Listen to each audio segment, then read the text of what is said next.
mau tanya dikit nih ya, yang tadi mengenai Yahudi.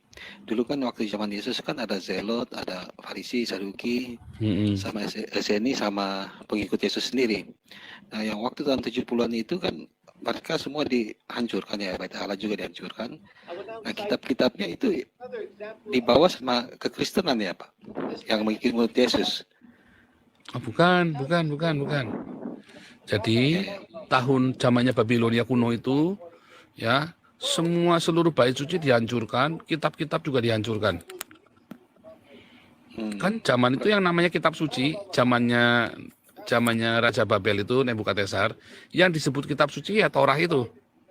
Kejadian, Keluaran, Imamat, Bilangan. Ya. Dan tambahan Deuteronomon, Ulangan. Jadi mereka menghafalkan 5 kitab itu. Hafal sampai hari ini orang Yahudi banyak yang hafal. Ya, banyak yang hafal. Kemudian ada tulisan prosa. Salomo, ya namanya Ketuvim ya, tulisan Salomo, tulisannya Ayub, terus Daud nulis ya. Nah, dan tulisan-tulisan lain namanya Ketuvim.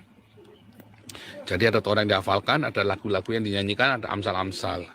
Nah, itu kemudian ya di zamannya Ezra Nehemia kembali ke Yerusalem, itu kan kitab sudah hancur semua.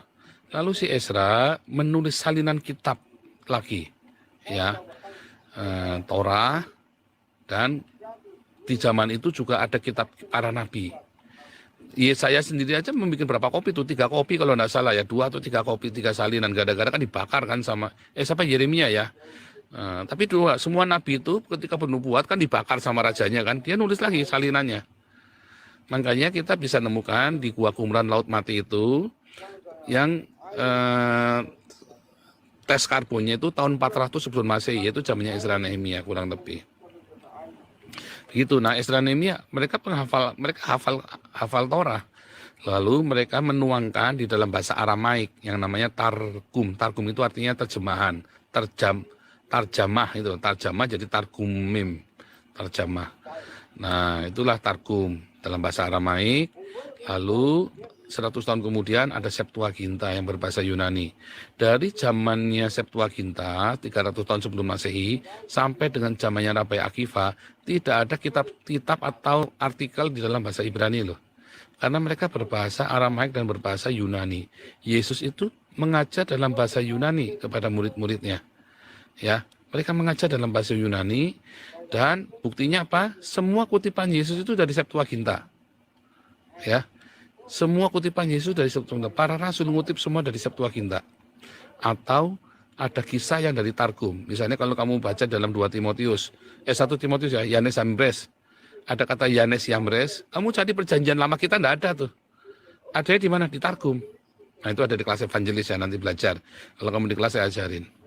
Nah, kemudian baru tuh tahun 100 Rabai Akiva dia mulai menulis dalam bahasa Aramaik. Dan Yudas Makabe itu kan imam, seorang imam di bait suci kan, Yudas Makabe itu juga nulis dalam bahasa Yunani. Baru disalin ulang tahun 200-an jadi berbahasa Ibrani. Aramaik. Aramaik ya.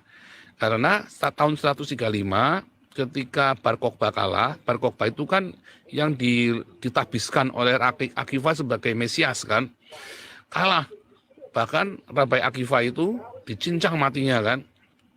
Dicincang ya, kulitnya dilepas satu-satu begitu ya. Sampai mati itu. Matinya menderita sekali Rabai Akiva itu. Nah, Rabai Akiva dan Bar Kokhba kalah, kemudian mereka lari ke Mesopotamia, ke Aram. Dan mereka berbahasa Aramaik di sana. Mulailah tradisi kitab dengan Aramaik karena meneruskan Targum. Lalu peranan Septuaginta itu mulai berkurang. Ya, peranan Septuaginta itu yang menggunakan tradisi Septuaginta orang Kristen.